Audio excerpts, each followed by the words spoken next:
Welcome to Secrets from the Scene, a show for local musicians who want to improve their music, grow their audience, and learn about Minnesota's music scene. If you're interested in talking about all things music related and meeting interesting people from our local community, you're in the right place.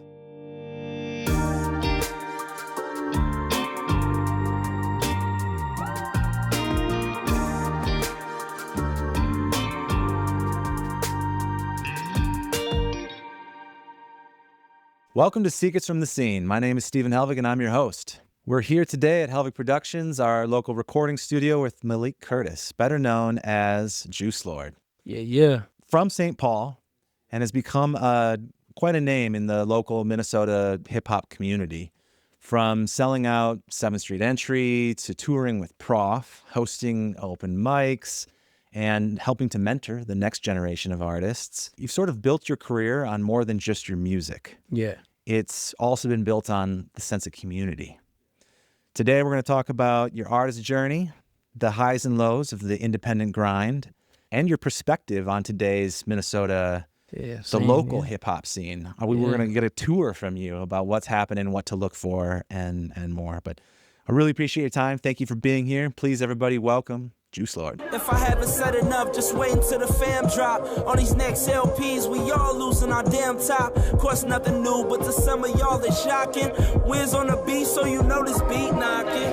Open the crowd up, we can form a mosh pit. All black on, but a nigga far from gothic. Street poet like the greats, my flow symbolic. Can't taint a good soul, and you never stop a prophet. How y'all honor the code, but told on the oath. The streets is all dead, everybody think they ghosts. White boys acting like Tommy.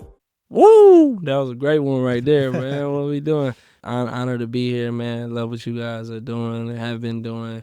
And I'm looking forward to, being someone that can even, add more and get more people in tune, because that's what it's about. That's how we, that's what community is about, is building, brushing shoulders, and, everybody getting the best out of everybody.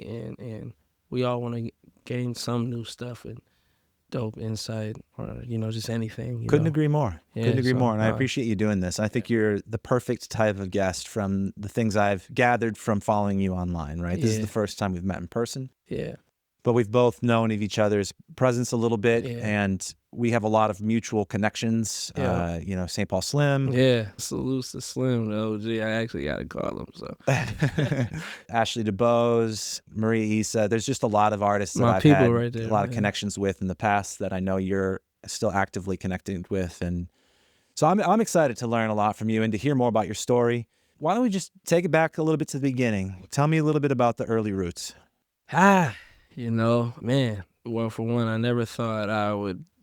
growing up, I never thought I would even be an artist. You Why? know what I'm saying? Because I grew up super athlete, basketball, football, track, just being a sports nerd. You know what I mean? What was your top sport? My tops for me, I think it was football, but I liked basketball. I don't know. This But is you got like more 50, of a football player build. Yeah, you know what I'm saying? But, because I was I was a running back, linebacker, kick return, but I also ran track and baseball, honestly. Sometimes I would like to say baseball was probably my favorite, or probably could have been the best at, you know what I'm saying? But I got hit with that ball one time and it was over. You know what I'm saying? I loved track. I loved everything about track, and because I just always liked, the ship across the ocean games when I'm in elementary, and just competing, man. And but in flashes, I loved English and creative writing as a kid, and all things art I liked, and all those things, whether it was, being in a play as a kid. I ended up being an actor at Per Number Theater, doing a little early poetry and stuff.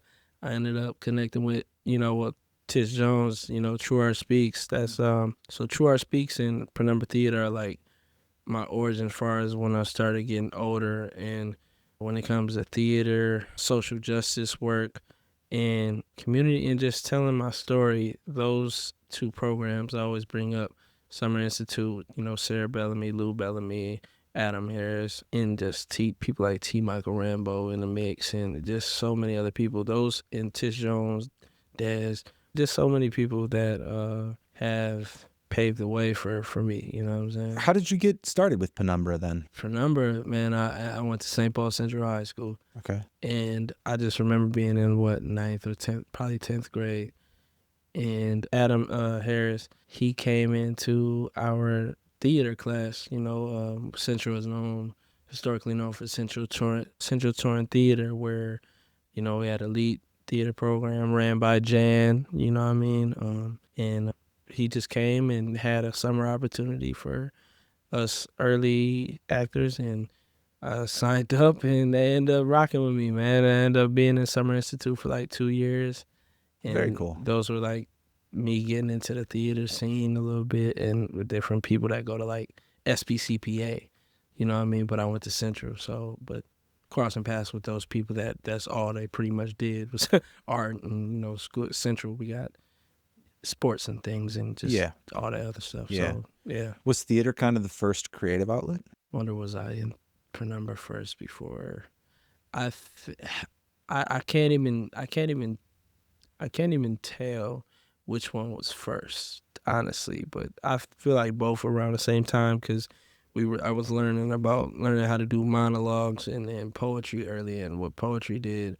Well, it might have been Penumbra Theater, but they're both very, very close, Sure. And Tish Jones, she our families is like this, and I always seen her do her thing, and then I think around the same time I got interested in doing that, and ended up getting into slam poetry or learning about slam poetry, and just getting better as an artist. And as basketball was beginning to like not be my, favorite thing, and even football, the arts and getting into social activism and hearing about, like people my age is getting killed by the police, and that's just where my heart and my mind, ended up going to more than, sports, and still love sports, but it was like, there was something about it that was just pulling me away, you know what I'm saying? So, you listed a lot of people that were influences or helping you and connectors or whatever, but who were some of the early artists that you really looked up to as a kid, as a role model? Man, people like my bro, Y. Khalik, who just dropped an amazing project, man. He's like, it's like the big bro, him, Cam Smith. My brother Kaleem is someone that, I've came up with, that's like St. Paul Slim's nephew, Mastermind, you know what I'm saying? That's his son. But, I grew up with Kaleem, and we reconnected at Soundset, man. And Kaleem is someone that kind of, took a chance, reconnecting with me, rocking with me, and, and just really just helped me become a dope artist. Or just even learning from him, I ended up just getting better and coming into my own, and that's my brother right there. Who else? I would say Lexi Alege, rest in peace. She was one of my loved ones. Who passed away 2020, the first day of 2020. That was a real hard one, but she was someone who I seen grind, and when I was just a poet in spoken word, I remember getting out of my Avid class to try to come up with this poem to put it on her first project, Sweet 16s, when she was at Creative Writing School downtown St. Paul. And them were just them three right there. I mean, them few right there. And then once I really started getting into hip hop, I would say like your Minnesotas, your Tex, who else? Mike Dreams, who else? Buddha Ty, Zilla, Muja Messiah, Greg Grease, so many, you know what I'm saying, that I feel I learned from and gained a great deal of respect from once I started coming to my own. People like Ashley DeBose, B. Croc, man, Niles, the Blue Nile was a place, and also coming up with my boy Lucian Parker. So it's just so many people that that have been there right with me, and people that I've learned from afar and up close. That I owe a great salute and respect to. Yeah. When did you start to get the sense that this wasn't going to be just a hobby for you? I would say it took a while for that, because I was still loving sports, but I would say around my senior year, because it was like, this is pretty much like, all right. And I realized I probably wasn't going to some of my dream schools are like HBCUs because of how I messed up kind of academically, and I kind of turned the gas back on. Senior year, I had like that little senior slide thing, and it was just you know what I mean. So I ended up going to St. Paul College after that. But I would say probably my senior year, it was my first time like really performing. We're at the Blue Nile early on, and I had my first show in New York. Really? 10 years ago. Yeah, I had my first show in New York at this spot called the Flat in Flatbush. And it was my first time, and if you could do something in New York and get love or salute, and this is early on, I'm rapping over my vocals, but still the passion, people, they didn't even think, people from Minnesota was even rap or do anything, and that's the common, and it's so crazy, that's the common dialogue when you go to other places if they're not tapped in, or obviously they'll say Prince and a couple others, but as far as hip-hop goes, it's like, outside of the people that do peek through, as far as, the Minneapolis and St. Paul, just the rich history in which we have in hip-hop here, it ain't everywhere else. It's unknown at a lot of places, minus, other than like, rhyme sayers and people don't know. Yeah, I would say that, and rapping on Sway in the Morning when he came here, and I was like senior ditch day, and I remember telling Sway like, yeah, this is my career. You know what I'm saying? He was like, you're passionate about it, but nah, this is, not that he was wrong. He was just kind of saying like this ain't just, it ain't that easy to do it, and it's not. And he was right at that time. But I was super passionate about it, young, fresh, or actually I went there for senior ditch day. The flip side of that, DJ Ski was actually at Central that day when in our audio engineering class with Mr. Knox. So I could have met DJ Ski that day too, but ended up rapping on Soundset Weekend, Sway in the Morning, and connected with like Rich Nice, that's close with tight with Sway, Horace, that was, part of Nas's collective, Brave Hearts. And, I don't know, just over the years, just each year, just gradually, getting better and better. That's kind of really what it has been. And it's been a lot of highs and lows with it, So. Let's circle back to the first show in New York. Yeah. Okay. How'd that happen? Man, I think it was just Instagram. It was Instagram, and I reached out.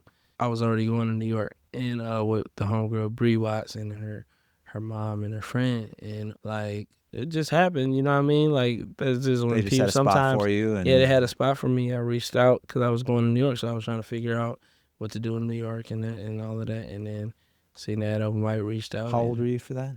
I was probably like 17, 18. Okay. What about your early experience here in town then? Oh, well, the Blue Nile, Yeah. Rapping at the Blue Nile, being a part of like, True Earth Speaks and the poetry side. And actually, yeah, because Niles came to a poetry slam. Chadwick Niles Phillips, he came to, I think, a semi-poetry slam. And he seen, and I got his information when I turned 18. I was able to go up in the Blue Nile and perform. And that's kind of one of the starts too, as far as actually performing, and then performing at the school a little bit with poetry. And yeah, after that, the New York show, Sway in the Morning, and it kind of told people that I'm not really on the athlete stuff like that no more. And then I still had to show and prove that, I really do this artist stuff. So I would say it took a good year or two, or my first music video, that's when people was like, oh, that's Juice. And he just Malik, you know what I mean? Like a little Malik that they knew. So I, came into my own, and Yeah. Mr. Peter Parker salutes, got me on Go 95.3 in 2016, and had an interview. I don't know, just from there, 2017, working with Pledge Empire and all of that, and South by Southwest. And then I was getting booked for all the shows with like Tech. He put me on the early, him and Big Wiz and just all them, different people. I was just in the mix, and fresh young dude that loved this hip hop thing. And each year just kind of in the Honey nightclub days. Yep. Man, miss Honey nightclub, man. Bedlam, Lower Town, stuff like that. Even when Amber used to throw like the For the Love events and had all the artists downtown St. Paul. So it's been a lot of change in these 10 years from when I started. So yeah. It sounds like and correct me if I'm wrong, if I'm reading into this, but it sounds like you were fairly well connected with people. Like you knew a lot. You had to have known a lot of people Man. because, and to your credit, obviously, you put yourself out there. You showed up to things and you're making things happen.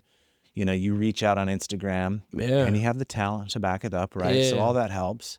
But it sounds like you're very good at networking early on. I would say that's, because you've listed like 75 different people so far, you know what I mean? It's like crazy. That you know? Yeah. And which is fantastic. Yeah. We're constantly hammering that home here on the podcast of like, it's all about who you know and networking. It's like, it's all that. And you're just a role model in that area. Yeah. But early on, even as you're trying to figure it out, because I can guarantee there's going to be kids listening to this, right? That are interested. You know, they're making music at home, but haven't really gotten out on the stage yet. Yeah. And that's a tricky transition, but it sounds like it was super natural for you. Man, I would say it's natural, and I was around some of the right people as well. I think that's a token of it, being around some of the names that I mentioned. That's but what also, I'm saying, because like you know, Chadwick, also been a guest on the podcast. You know, he's a connector, right? And so, you know, I feel like me and him are similar in that regard. Okay, yeah. Yeah. So you meet him, the Blue Nile being an open mic kind of event where there's community, you meet a lot more people. I remember, actually, I heard about Maria Issa through the Blue Nile, because the last day of the Blue Nile, man, I signed up. Me and my homie Najee, like, we was trying to perform, and we didn't get a chance to perform because it was basically just like the heavy hitters really getting a chance, and she was one of the last performers of the night. And that's when I was like, oh my God, she's amazing. You know what I'm saying? And it just showed me like, dang. Yeah. Got a lot of more work to do, you know what I mean? So that was, so I would say it's definitely natural because I'm a people person in a sense, and you can put me anywhere, I'm gonna have a conversation with somebody, and I'm not afraid to talk to people, and I feel like, you know, my personality is kind of, you know, infectious, and I also was running around early with my older homies, promoting parties and being on Facebook, you know. And my first party I threw, I was probably in like 4th grade. You know, I had people coming out there like in 6th grade, 7th grade, like. So I just always been a person. So being known or being quote unquote what they want to say popular is never really been a problem for me. So it's just when I get in these environments and I talk to people and then they see me perform, they're like, oh, I'm interested. And then, you know, that's when conversations happen. That's when seeing people in frequent places, you know, relationships get built, phone conversations, studio sets, just everything in each of those different realms of, you know, artistry and scenes. Yeah. So it's pretty crazy. So you're showing up, you're getting these early performances, you're making all kinds of connections, you're doing a lot of DIY stuff, it sounds like, as well, you know, like small or big or whatever. But then the Peter Parker interview had to have been a big that was a big thing. one. How did you get that? How did that come together? Go 95.3 around that time, man, it was like, you know, it was like the aura of like, yo, Peter Parker's here. You know, it's historically known for, you know, B96 and things like of that nature. So it's nostalgia in that regard. And then it's a fresh batch of just up and coming talent on the scene. And they're in this big building, and it's just they're getting hip hop, but now they're getting local, you know, artists involved. And it's like I had my first video that dropped around that time in October, and it was shot by my boy Matt Wills and Anthony Brown, that were called M&A Productions at the time. My boy Anthony Brown is still doing his thing. Matt is still doing his thing. Anthony Brown works with Skin Tones. It's a big publication in the inner city collective. And Matt, he's a jack of all trades and does it all today too. So a lot of corporate work. Yeah, so we shot that video, Growth. That was like the first real video, because the other videos that I shot were just, it's kind of terrible. They're probably still outside. You're figuring it out. But this was like the first real video, and it's the first kind of thing that kind of blew up in the town and shit, and got people to actually, you know, hear me out and understand kind of who I am and what I represent early on, and, you know, tapping in on, and I was big on Twitter. So around that time, I got it to Peter Parker or somebody, and he reached out, did an interview, and luckily I had my boy, and he recorded like the interview. So it was just pretty dope, man. Yeah. Yeah, and But then from again, there I because posted it. you're putting yourself out there, right? Yeah. You said you had a Twitter following at the time Yeah, or whatever. definitely. So yeah. My Twitter's all over the place now. I don't think half of the people even see my stuff. You know what I'm saying? So Yeah. that's Okay, so all this makes sense. Then you gain momentum, you gain more connections. It keeps building, and you get to the point where now you're doing shows at like 7th Street Entry. You're getting that to the sort of sellout point. I think my first show was probably 2018 or something. Okay. Probably with Mike Dreams. Sorry, but yeah, I think it was either Kaleem or Mike Dreams or Pledge Empire. That was my first early shows at the Entry. Sure. But yeah, How long did it take from those kind of? I'm assuming that some of those early shows you were, the guest, right? You weren't the headliner. Yeah. Right? Support. Yeah. At what point did you move to having your own show, being the headliner, and at what point did you get to that sellout status? That's probably year 8. It's like 2023. You know, so that was 2 years ago, really. So all those years, like I went through the grind, and like, or my first headline show was actually at Urban Lights, a record store, with the OG Tim Wilson, man. I don't know if he's been on here, but he's definitely someone I would love for y'all to have up here. He's everything in hip hop, and probably Tim Wilson. So I haven't met him though. Yeah, so those early shows is like, opening up for a lot of different acts, and I don't know. I just think gradually, just like really like I opened up for Jizza 2020, and I think really from there is like that's my first year I dropped my first project as well.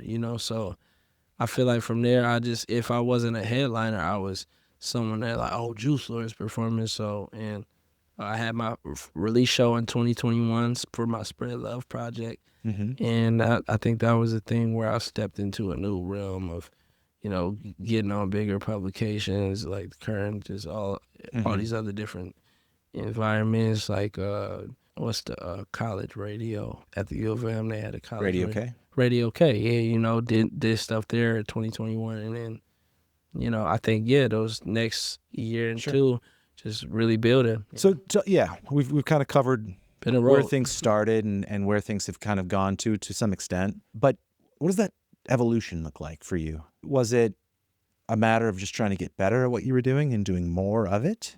Or did you have a shift of like, I need to think about it differently, or I need to start doing something that I haven't been doing? Like, what happened for you to grow over those years? Man, I think it's trial and error, being in the mix, seeing what worked, seeing what didn't work, and fine-tuning what is working, getting better at posting. One thing I've always lacked at, honestly, though, is probably music videos and consistent music videos. And that led me to just focusing on the music and focusing on the performance and focusing on expanding my network, of people. Like, I'm here today. This is amazing, bro. And like, I think it's that performance, getting better musically, getting better as just artist overall, learning about rollouts, learning how to connect. Like, for instance, with 6 for 6, my EP, which I didn't really even get to promote because my cousin passed away around the time that it dropped, and so I didn't. But the whole theme, shout out to Samantha Leanne. She's one of the greatest artists in photography, specialized in photography.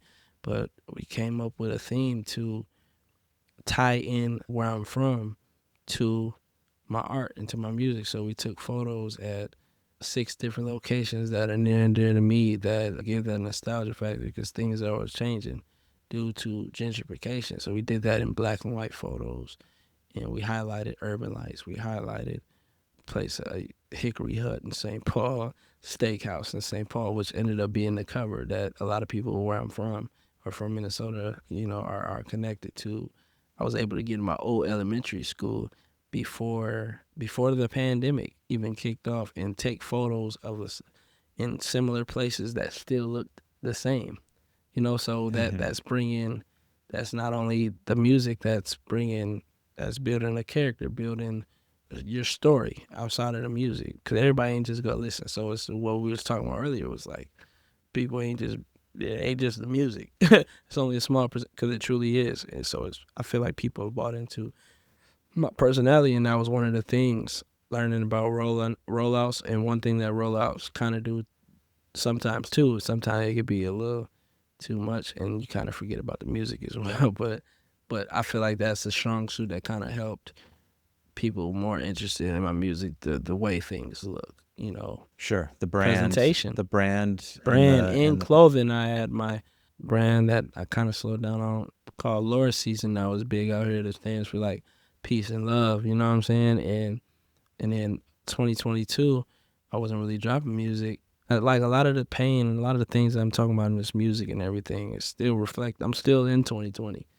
Kind of sometimes mentally and how I feel and things I didn't process or get out my system as far as with things that transpired with my family personally and all of that. So 2022, I came up with a brand called Heal Love, or Make Sure You Heal Love, and which was layered with somewhat toxic things that I would say just to steer algorithm. Because sometimes when you're all, you know, good and people don't hear you, but when you say some crazy or some wild, people will listen, and that's what I learned. Oh You yeah. know? That's what I learned that year, is that not necessarily negativity, but BS sells a lot sometimes. Not always the. So I just showed people like the funny side of me. I showed them like, yo, I'm not always serious. You know, I'm you know, I don't know if we can swear on here, but You can. you know, Yeah. I'm not always like serious. I could bullshit with you. I could say the crazy things you say or that you're scared to say. I could do all of that as well. Because I grew up around so many different backgrounds and different people. So all of these things are in the Rolodex. It's just sometimes I rather chill. And that, for the most part, that's what I do unless I'm comfortable around my people. You know what I mean? And yeah, I'm not an introvert at all. So I'm with whatever I'm at, you know, for the most part. So Yeah. so yeah, I came up with that brand, and that's just brand awareness. So those two brands, when I wasn't dropping music, it kind of helped people want the music. And then yeah, man, musically, I got with Wiz. That's where we get to working on the Eighth Inning project, and I started doing the open mic at the Hill Love open mic that also added on to the brand. And I also did it at a spot that is a staple in my hood that used to be called the Legion, and it became Taste of Rondo. Rest in peace to Charles. He passed away, you know. But you know, yeah, came up with the Hill Love open mic, and now I got a spot that I could do events at, that they rock with me and I rock with them, and we're just putting on great dope events. And then that led to Mike from Stop House reaching out and saying, yo, you and Bio go on tour. Like, there's nothing else to talk about. Let's figure it out. And When did that happen? that happened probably late December. I know people are going to want to hear all about this. Okay. Like, what was the experience of touring with Prof like?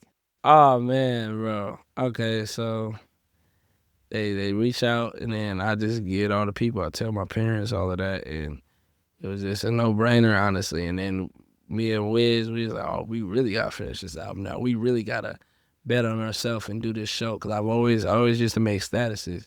I can't wait till the day people come out just to see me rap.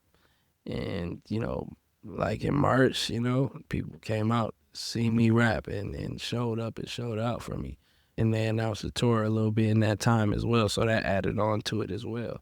So it was just, as far as the tour experience, it was an extreme high and extreme low for me, like personally on the back end. But for the most part, man, it was super dope learning from Prof. One thing I didn't listen to Prof when he told me, when you get back from the first leg of tour, settle down and chill. I did the complete opposite. I was in the clubs, got a booth, and then we had to scramble just to get to. We went from a Sprinter to a van real quick on the second leg. But overall, though, man, just being with those guys, it showed me what teamwork is. It showed me how important it is to have structure, how important it is to be on time, how important it is to take care of your voice, take care of yourself. It showed me that less is more as well. Like they had just everything, just everything was just lined up the way it needed to be. And it's like machines don't always have 100 people. Sometimes they have 3. Sometimes they have 2 or 3, or whoever else is with you guys. But it's like, it's just about finding what works, and they found what works, and he sold out Red Rocks, man, like nuts, you know what I mean? But overall, man, just being with those guys just showed me what you could do when your shit is in order and your shit is right, and it's like he went on a whole bunch of tours before he even got to that point. So it's like, just figuring it out and really having a team, man, and sometimes I still struggle with that. When did the tour happen? 2023 in April. That's when it started. And how long did it go? Like how many shows? It was about 30. Okay. And then we did the home show at the Uptown Theater, the first show there. We had a 2 or 3 week break when we got here in May. The last show in Wisconsin was Milwaukee. Was like the first week of May. My birthday was May 1st in New York. And we had a show there. It was dope. And yeah, and then we started back in Denver, I think the 31st of May. So, and then we went to like June 17th out on the road. We went to, we started with a bunch of cities. So your Phillies, Detroit, Louisville, Nashville, Kentucky, the Carolinas, Florida, Atlanta. Yeah. And all of that, the East Coast, DMV, all of that. And then we went to like your Montanas, and that was a trippy experience, just being in places like Montana. Yeah, places I never thought I'd even be at. So, but it was just a huge shift. But overall, man, I learned a lot of good, and I learned a lot what can go wrong as well. Sure. But overall, man, great experience, man. He had some of the best fans out there, that support. What, you had mentioned extreme highs, extreme lows. What were the extreme lows about? Man, the extreme lows was just not having your shit together, man. And, things change. How do you audible? Do you ask for help? Didn't really ask for that much help. And we kind of struggled on the second leg, you know what I mean? We, as far as, just not having, my manager also was getting married. Getting ready to propose. So he couldn't go on the second leg. My DJ Cam, he also, had his situation going on. He has a daughter that's probably, just stuff like that, being away from your kid that long. That's a lot. Sure. And, it was just a lot of audibles and a lot of things that could have been prevented on my end for sure if I just, chilled out, saved money. So I kind of needed that, though, because then you get on another tour and you think it's all gonna be a breeze, and it's not. And you're performing at and granted, we had kind of it was a Live Nation tour, so a lot of the venues we were performing at were, definitely accommodating us well. We had a couple where we didn't have a great room, but for the most part, we got treated pretty good on tour, man. We did on the second leg too, but just on our end, as far as getting A to B, it's just a lot of things that could have been prevented if I was just on top of my stuff and actually asked for help from my people a little bit more. And I don't know. We needed that, though. I needed that for sure. Yeah. And it just showed me that this shit can go left any moment, or not even that. It's people that went on tour with less. Yeah. So it's really a blessing, everything that we received. But yeah, man. So. Yeah. Well, as you mentioned earlier when I'd asked about, how does that evolution happen? How do you grow your career? And, one of the first things you said was trial and error.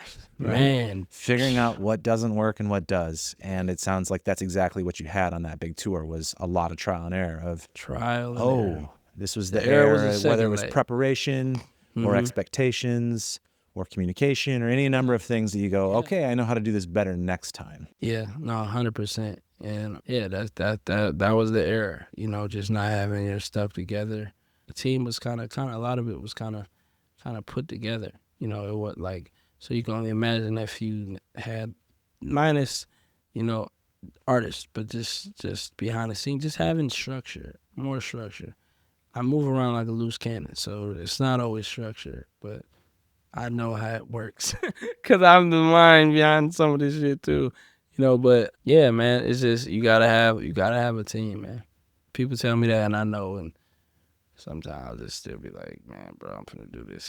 You know what I'm saying? Hard-headed sometimes, you know. But yeah, that was the era, though, just certain things, you know. But we got home, and that's all that matters, you know. And, you know, but, you know, yeah, I went through other things just coming home far as, like, just, man, even that's not enough to make it. It's so much more. You know, I mean, granted, Prof went on a bunch of tours before he even blew up, you know, at his age, you know, so it's like, it's not over, bro, but it's like, there's more things you need to do, unfortunately. You know, not unfortunately, it's just that's a part of the grind.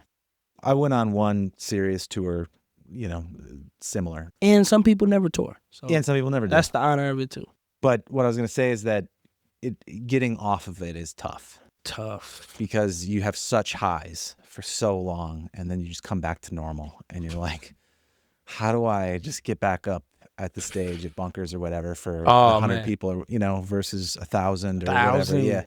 And it's real. It's hard. It's tough. At the same time, you know, like, that was so fortunate what we just got to do. I'm so lucky, but it's hard to go back. It's hard, man. And shoot, I had to end up getting a job, you know, because I don't like to use the word depressed and shit, but, you know, I don't like to use those words and certain words and terms because I feel like people overuse or abuse them, you know, and then things become cliche and lose kind of real raw meaning for the people who are actually processing and going through those things.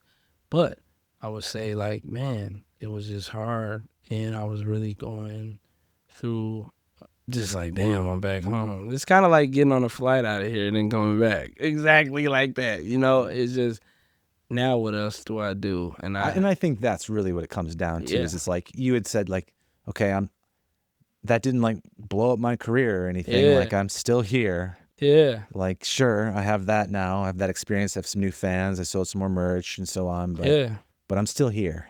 Still here. What do I do next? And the thing is, when people think you're just rich or on, like, bro, my bank account says a lot of times touring makes you more poor, man, for sure. Yes.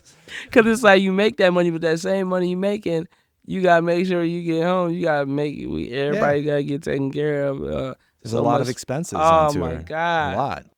Especially on the indie side, so I get why people sign until you've done quite well. Yeah. Most tours are an expense. You're not making much of any money. And imagine you break even. And imagine if people don't like your merch. And then there's that. Luckily, I had some good merch. People wanted to buy it, and people are just, his fan base is super supportive. But, man, I know people that went to tour in worse conditions than we did. So I'm 100%. appreciative for having what we had, even when the second leg was a little harder. But, yeah, man, I ended up, you know, I had a show at Ice House. And, well, when I got back, I was saying yeah to every show. So I'm spreading myself thin. Everybody's trying to book me, and I need the money. And then, I don't know, I decided to go to San Francisco, the most expensive place in the freaking world, and it spent way more money than I probably should have spent. And then it's like, fuck, I'm back. I'm back at square one, and then we do this show at Ice House, and then, bro, it just got to a point where, like, yo, I had to get a job, so I started working back with the kids, and I was just picking myself back up and working with kids, working in the schools and all that kind of, you know, got me back right, you know, and got honored by St. Paul City Council, Nika Bowie, and from there had a release show later on, but didn't drop a project. But all of that led me to where I'm at now. Well, what drives you to stay connected with the community? The same thing that got me here was, like, community, was organizations, was rec centers that, you know, that were really, where I'm from is really trying to build back up. You know, at some point there was a disconnect, a lack of, you know, a lack of budget, a lack of, you know, just people that actually care and ain't in it for the buck, you know, the growth of social media. And so all kids aren't The kids are on their iPads, iPad babies. The pandemic, things like that. And so people lose funding. And then, you notice a lot of things come off as like a charity rather than, no, these kids deserve good, nice things too. You know what I mean? It was just, I don't know, like just what I was honored, blessed to have as a kid, to give back and to also, purpose. It was a purpose thing, so. Yeah. Yeah. It's just, I'm in the community, so that's just what it is. Well, we did make a promise to the audience that we would talk about the larger hip hop scene. Dope. I'll try to And get I to feel that like fast. let's dive over to that for a little bit. Let's do it.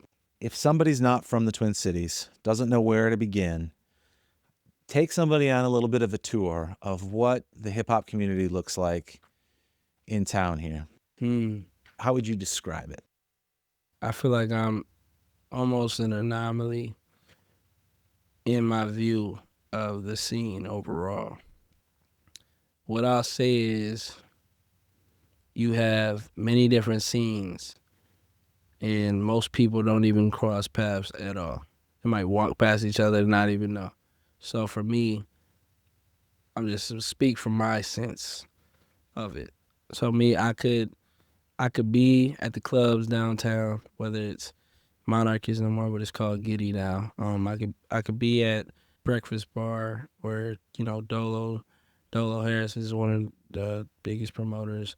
He's hosting events at DJ Relly is DJing. They just have that 1 block radius where you have, or it's more than 1 block, but where you have Pizza Luce, and that's where people go after to get food after the clubs and bars and all that. And then you have strip clubs down there, whether it's Dream Girls, whether it's, and then you got bars like the Office. You got the whole North Loop that has a lot of new restaurants, and you got Berlin, you got the Loop, the bar, and then back over there where you have a lot of people that come from where I come from, like in St. Paul or in Minneapolis, all meeting up at these different spots and clubs. I just named it. Used to be Aqua. That was the biggest. That was the biggest club in town. And it's like once Aqua got shut down, it opened up a floodgate. It's kind of like how Soundset. Once Soundset got down, it let up a floodgate of so many different people that want to create shows, podcasts, open mics, different platforms. So with that one, I'm gonna just try to get to that block radius. Then you got Gold Room, where they have all DJs go there to do their different thing. DJ Twin, DJ Ones, DJ Inferno. They have different days. Whether it's a Thursday, they just had NBA YoungBoy at the Target Center, so they had something at Gold Room on a Monday. So that's like the club where a lot of different artists from out of town come there and perform. And then from there, like we've had 7. That was the rooftop. You got Union, like where they have a lot of Afro beats events, and Peter Parker does events there. Oh man, I'm gonna miss out on people, but it's like that downtown scene alone. It's just a gumbo of different people. Then you have like the Red Sea, where AK is doing this thing and giving opportunity for artists that's trying to figure it out. A lot of artists are trying to figure it out. I had artists that are figuring out platforms to perform because they can't. Everybody can't get into it first. Everybody can't get Red into Sea's it. a great starting spot. Man, definitely. And everybody can't get into a fine line because a lot of this stuff that plays, you got to really build your base. You got to build up to that. You got to build prove up to that you can bring enough people. Yeah, or they're not in. even going, different venues. And then also the cut of venues like Fifth Element. Now Fifth Element is back, but it's not like the record store. Like Sierra rents out, the event space for different people that want to create different things. But Fifth Element was a big one when they had their open mic.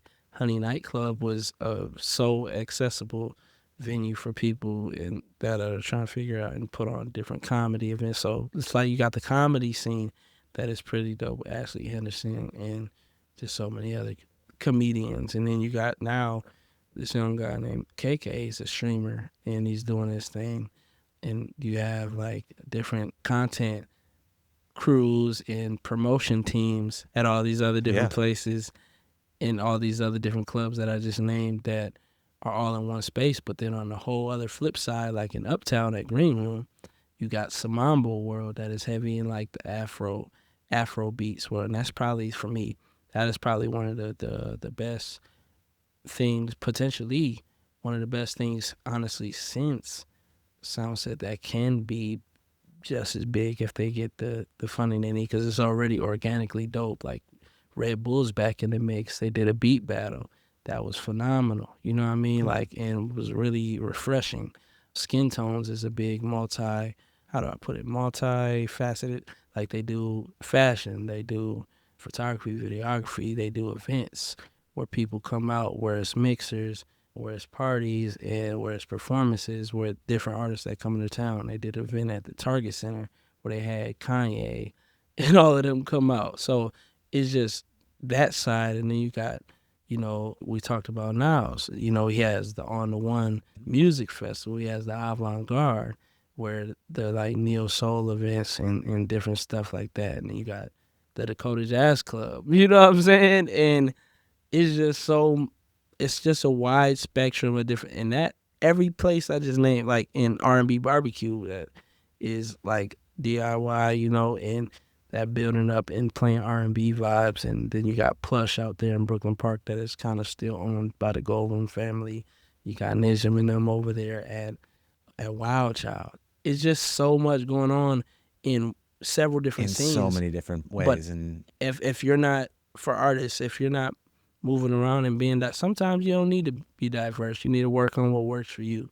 Me doing all of that in all them different places I just named, that is a lot. That is draining. That's a lot of crossing paths with different energies. Some energies that ain't always the greatest. Some places that ain't always the great vibes, but I'm able to be in there, still be who I am, and then go in a whole other different place, be in a corporate spot. Then you got the B Suite, that is a Black-owned business organization that helps out different entrepreneurs and creatives create space, build community, and about being futuristic in our evolution as black artists and you know, entrepreneurs. And then you got Playfessionals, that is like for people in business or all walks of professions, and meet it on mixers, on brunches, and on the golf course. I haven't been to the golf course one yet, but they throw these, sure, you know, here and there, and it's just no drama, no fights. Just, you know,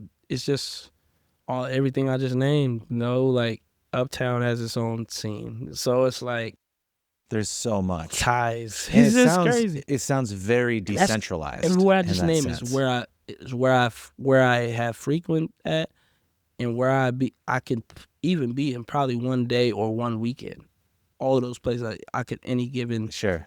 And then St. Paul is like a spot where we really just have a lot of bars, and everybody has, due to different things that have happened in the streets, everybody don't be at every different you know, spot due to jurisdiction and different stuff like that. So it's man, it's crazy, man. And then you got Lake Street. It's just it's crazy, man. It's crazy. So all those, everything I just named is where I be. Yeah, let's, go ahead. Let's try to recap. I knew that was gonna get crazy. A little bit for people, just to kind of understand, because ultimately what we're trying to do is talk about, what does the scene look like? Like, how do we describe it? For sure, from that, it's a lot of different things, right? It's a lot of different people, a lot of different locations, because the Twin Cities is very spread out. Yeah. Right? Whether you think about it by city or by neighborhoods, you have a variety of different things, and then inside of that, you have a variety of different venues. Some that are traditional music venues, like a Red Sea or a Green Room or a Fine Line or any of those places. And then you've got places that are really more bars or clubs that can act as a temporary venue for, you know, DJs and a mic for a rapper or whatever, you know, like they have that flexibility. And so a lot of the hip hop scene can cross into places that aren't necessarily like, hey, this has got a big stage, right? So the hip hop scene then gets so, what was the word I just used? It gets so decentralized. Yeah. So because it can happen in so many different ways, right? So many. It doesn't take the full band set up, you know? Bunkers, Yeah, exactly. That's right. In that same everything, And so part of figuring out if you want to understand the scene, is it's got to be, in some ways, I think, well, you just have to like be on social media and understand everything that's going on, because it's the only way to keep tabs on all of it. Because you've got, and you mentioned a lot of things that are, let's say, music adjacent, right? Of people that have maybe one hand in it as part of the like events, but they're doing something else. Whether that was, like you had said, something maybe about working with the business or entrepreneurs and things like that, where it's so like much. it crosses over, but it's not necessarily just a music thing. For those that want to explore it deeper, you know, I'd say for one thing, like follow you on Instagram, because you'll help, you know, tie some of these places together. But additionally, you know, I think that it depends on where you're at. Like if you're an artist and you want to try to get more in the mix, then I think, you know, going to these events that are mixers where you can just show up and meet more people, the open mics, you know, are you still actually hosting one now? No. Okay. But there's Snapped. Snapped. That is I didn't even say Snapped. But that's out of the same thing that Samambo World is out of Green Room. Yeah. So that's like, Uptown Green Room. You've got those two Ties things right across the street. Yep. You know, that's a good place to start. There's the Red Sea. That's a great place to start. First, go to some events, and then you can potentially get in there. Yeah. And then there's smaller things all over the place. Just showing and improving, man. And what I'll say is, without trying to, you know, get it in the right, I didn't even say Northeast either. That's like its own separate world. Yeah. You know, you mentioned Honey being gone. I guess that is Northeast, so I did touch on it. But I'm just saying, like, all the different restaurants they got in North Loop, in Berlin, just all these other. So what I'll say is, for one, if you want to do or move kind of how I move, that is a lot. That is draining. That's a lot. Takes its toll on your mind, your body, because you're crossing paths with so many different energies. So it is a lot. Too much, honestly, sometimes. But it's like your net worth is like your network, you know. So it just depends on how you want to do it, because the crazy thing about all those things that I just named is people that don't move around enough. So their view on it. Like lately, the conversation has been like, you know, we've had award shows and all that different stuff as well. You know, Trap Right Live on Lake Street that are doing things. So, but a lot of the conflict and the disconnect that I've seen that is if an artist is one thing about, like, so that's why my view is like kind of like an anomaly, because I'm in all of these different places. Most artists are in one side of the scene, or maybe two, or none at all, and don't know what's going on. So sometimes even having social media ain't enough.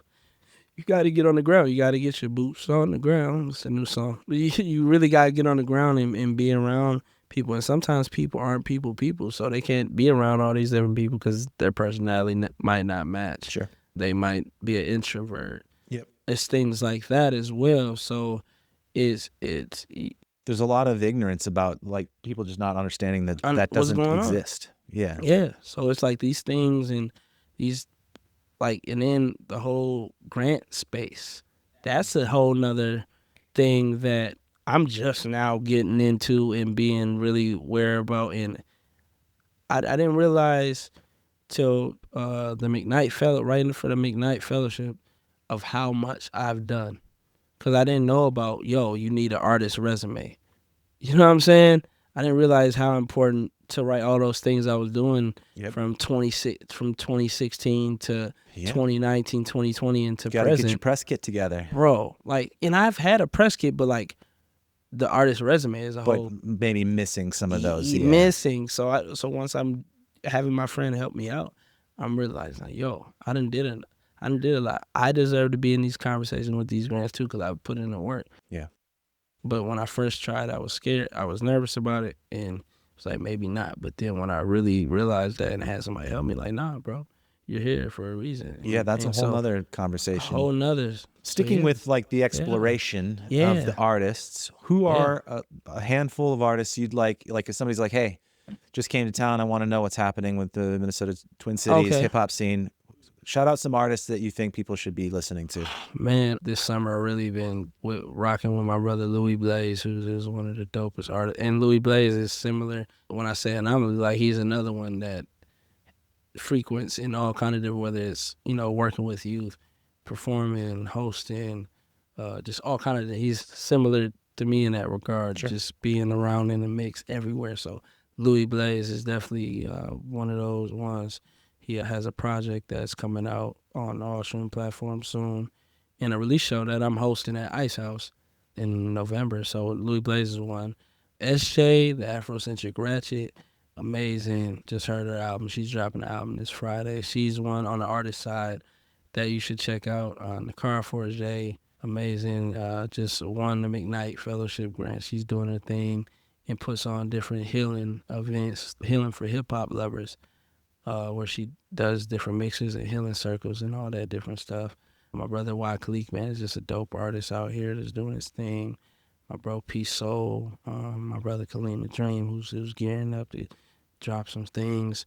And I'm probably being, and my boy Vinny Crooks that I mentioned earlier, just Ace P just dropped a project, Basement Gang. These are all the people that I've been frequenting. It's so many. Snapped Open Mic, just on the, not just the artists, because I've named a lot of artists too. Yeah, Snapped Open Mic if you want to hear some good music. Wild Child if you want to vibe. If you want to go downtown Minneapolis, like, you got a lot to choose from. You got bars, you got clubs. And if you want to go on the dressing up, the fly scene, you would go to a Snapped Open Mic. You would go to a Blue Nile. You would go to Bunkers and hear some good music. You would go out to Crooners, and maybe if you're a little older, you go to Crooners as well, or you know, and more mature. Man, it's so many, and you got Pimento, you know, you know what I'm saying, like, you know, and you got the whole Afrobeat scene that's doing their thing. It's St. Paul. We have a few bars that's cool, and it's a lot. If you're younger and you're in college, Dinkytown is still prevalent. You know what I'm saying? It's still relevant and everything. And then if you just want to be in a community, whether it's St. Paul or the north side of Minneapolis or the south side of Minneapolis, it's a lot of arts, it's a lot of youth programs, that provide space, you know. So it's not as closed off as people like to say. It's not gatekeep as people like to say. It's a lot of different things, a lot of different opportunities, a lot of good people like yourself that have these spaces. But it's like, if you're not moving around enough, if you're not around the right people, and you're approaching people that won't at least tell you something, then that's gonna be unfortunate every time. So Yeah, you have to take some responsibility to go out there and make the connections. yeah, because everybody ain't gonna do it for you. Nobody owes you shit. Nobody owes you shit. But if you get some good people in your life that you come across, more blessings to you, man. So just get in the mix. That's what I'll say. 100%. At your own pace, you know. I think we've covered this to some extent, but just in case you want to add anything else to this, for young artists that are out there that want to get started, you know, we've hammered home like open mics are a really great place to show up. But is there any other advice you'd like to let them know of, like, how do you start? My first song was with my boy James Franken. I've seen him in a long time, but at his house, my first song was like Chirac remix Chief Keef, and I did a song with him, and then I started just doing other songs, and then recording with my brother Kaleem. And I would say, man, especially now, there is no right or wrong way on how to start. You got GarageBand and all that stuff. Yep. You got the different AI stuff going on right now. There's no right or wrong way. The man. Access to getting started is so it's so much unbelievably better than it it's ain't ever just been. SoundCloud now. Yeah, right. That being said, I think there's a lot of people that understand that part of it. Okay. But don't know about the, like, in real life stuff, right? Of like getting out, and talked a little bit about the importance of live performance in terms of actually having a career. If you want to really be doing it, how important is live performance? That is my favorite part. I don't, truth be told, I don't like recording sometimes. Your vibe might not be there, but performing, I can turn the switch on like that, because it's kind of what I'm also came from, being like early on being in poetry and acting and theater. So that was like a no-brainer, second nature for me. Sometimes I had to learn how to not yell into the mic, because that's all I'm doing. Yeah. Or is projecting when Running out of breath. Yeah, running out of breath, and that's what happened to me a lot early on. Yeah. So practicing your breathing, but just far as like that is like a lot of big music today. A lot of the biggest artists, there isn't a lot of great music, and a lot of the biggest artists are actually just touring. They're not dropping the album. You know what I mean? They're performing. So, it's just getting out there, man. Like, I know we keep saying open mics, that's one. Because it's such a great place to start. Yeah. I think a lot of it is you have to just show up and watch first. Yes. Like, you gotta be a fan okay, first. that's what I didn't talk about. Okay, so we were talking about Amber and For the Love. So all those artists I named earlier were a part of that For the Love, and they did one song. Like Ashley, she did one song, and then she was probably, I would say, it was a whole bunch of artists. But I met all those artists just being there, having my iPad, recording different people's sets, like going to see Lexi perform, going to see Khalik perform at Bedlam or Amsterdam, Tomorrow Genius. Like, it's so many people that, I kind of watched and seen before I even started getting these opportunities and looks, but it's just showing up, man. Well, let me ask you this, because I think there's some people that worry a little bit, right? People are introverted, extroverted, that sort of thing. But what's your general take on the vibe of the scene, like being collaborative versus being competitive? I feel like it's definitely both, depending on where you at and who are you around. It's always gonna be competitive.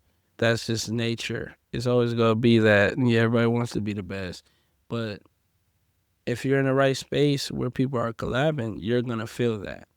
If you're in a space where you feel like everyone's nagging at each other, you're gonna feel that too. So it's just finding the space and the people that works for you, or even not being in a space at all and working on your craft at home, fine tuning and doing, because some people do that. They sit at home and they work and build, and then work on the catalog, and they doing visual content. It's some people that you got things like sync license. It's people that don't perform all across the world, but you hear their song a million times. You hear their beat. That's true. A whole bunch of times. So that's a whole nother route.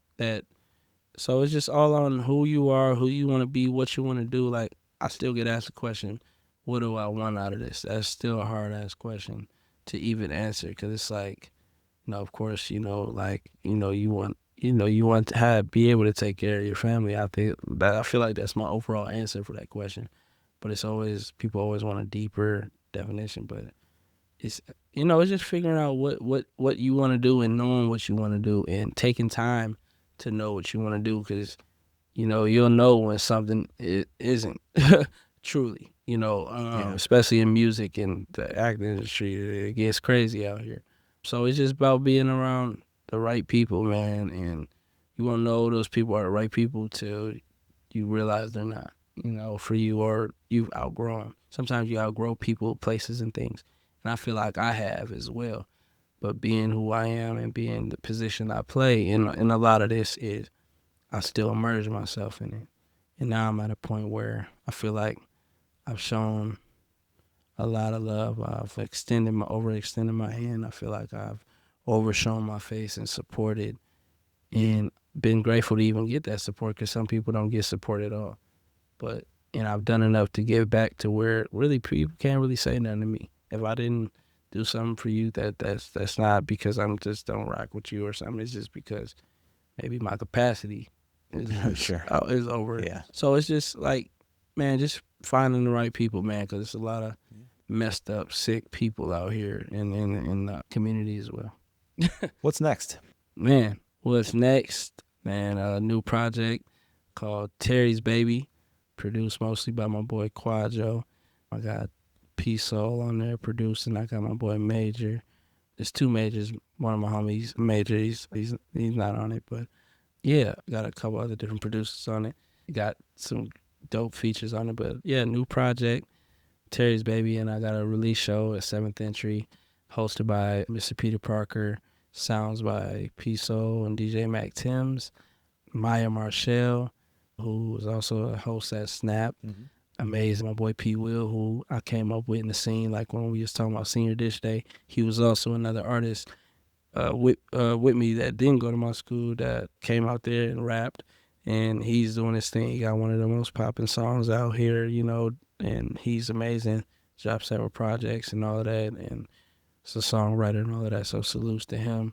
We got Big Vina, who's fresh on the scene, who, you know, is Big Vina. You know, she's just super refreshing and got a lot to say. She got a story to tell, and she's, you know, so me having her on the show is like, yeah, man, you need to be in First Ave too, not just, you know. And the show is 7th Entry, 15th, October 15th, 7th Entry, and Jen Delta Ray, who her and Vina are kind of just stepping on the scene, trying to do their thing. And Jen Delta is a super dope neo soul boom bap, and it just, both of them have something to offer. It's just an honor to be in a situation where I could, you know, put people that want to be heard on the platform. Return the favor. It was done for me. Yeah. So, and yeah, more than anything, man, you know, just really hitting the ground with that. And, you know, DJ drops are coming for y'all too as well.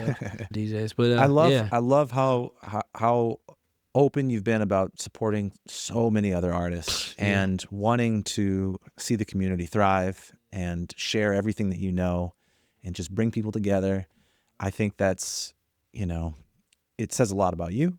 Yeah. And I think it's also what makes the community stronger. It makes the music better, right? Yeah, and people 100%. can share resources and help each other out. Is there anybody in the scene that you've admired, that you'd like to work with, you'd like to connect with, that you have not been able to either connect with or you just haven't reached out yet? Well, it's crazy because sometimes you actually, I have crossed paths with a lot of these people. It's just sometimes it don't go past seeing each other in conversation. Sure. But I definitely really would love to do something with Lady Midnight. She's super dope. Mm-hmm. Been knowing her, rocking with her for years. Who else? Ashley Bosa's family. That's a good question, man. When Ricky Monique get back outside, I'd love to do something with Ricky Monique. That's my family. That's my peoples too.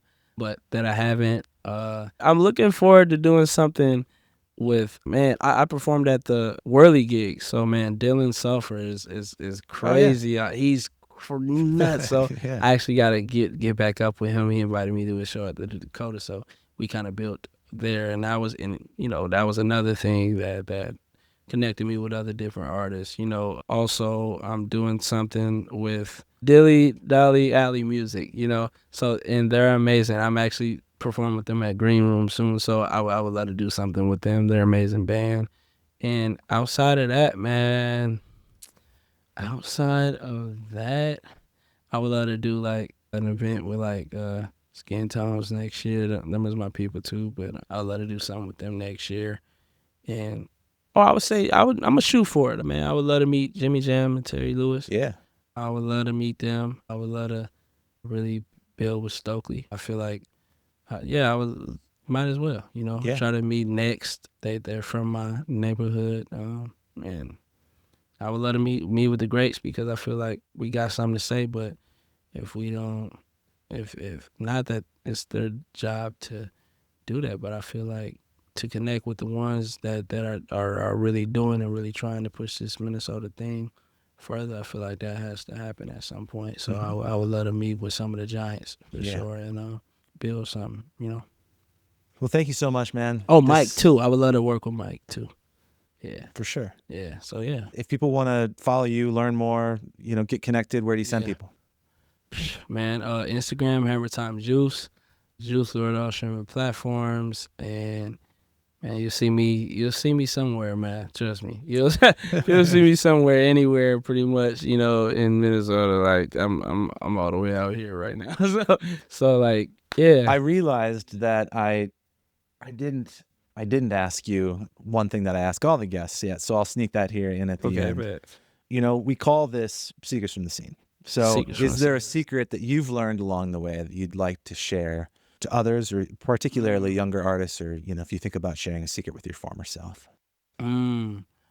Is there any way? All right, can I ask you this? When it comes to secret, like, can you give me an example of a potential? Secret's probably a dramatic word. It's just a tip, a lesson, advice. Oh, okay, man. Trust your gut. Try not to overthink everything. I know as artists, we're overthinkers sometimes naturally, but trust your gut. Try not to overthink. No one under the sun is exempt from critique. No one is underneath critique. So, I mean, like, there's people that literally have called Kendrick weak. There's literally people that have called Drake weak. All these different great artists that are literally making the soundtracks for our lives. So who are you? Who am I to get mad if somebody don't like our music? Right. Who cares? Who gives a fuck? That's just a part of being an artist. Trial and error, working on your craft, getting better. You can. There's always room for improvement, and be kind, man, and also protect yourself and protect people you love, because it's really a thing of givers versus takers, so you have to decide which one you want to be, or if you even want to be in the middle and prevent those foul things from happening. You have to decide what you want to be, and if you don't want to be around none of that, more power to you, and try it all, whether it's from sound or whether it's just from being in different places. You never know what's gonna work. You never know what song is gonna work. So drop a song, but promote it. Don't give up on that song, even if it's a couple years old. Put something out for it. You never know how it might pop, and don't be afraid to get advice, but also take your own advice sometimes too. There's times, everything that I'm saying on here, sometimes I don't take my own advice, and that's a lot of the problem sometimes. So understanding there's no right or wrong way, and that there's somebody out there that is probably going through the same things as you and maybe can't speak. So it's your duty to make that beat that speaks to them, make that song that speaks for them, be that podcaster that provides a space and dialogue for them to understand it, for them to apply that to your life. And we're all here to get used, but what you don't want to do and pray for is don't get misused, and learn how to separate yourself from what's not good for you, because being around it too much will only make you similar. Mm-hmm. Well said. Yeah. Malik, thanks again for being here, man. Really appreciate the conversation and for you sharing and shouting out so many people. For everybody that listened, if you enjoyed the episode, thanks for hanging in here. Definitely check out Juice Lord online. Check out the show on the 15th. If you enjoyed this, share it with friends, and like, subscribe, comment, all that stuff always helps us out. Boy, Juice Lord, man, you rocking with secrets from the scene. We'll see you next time.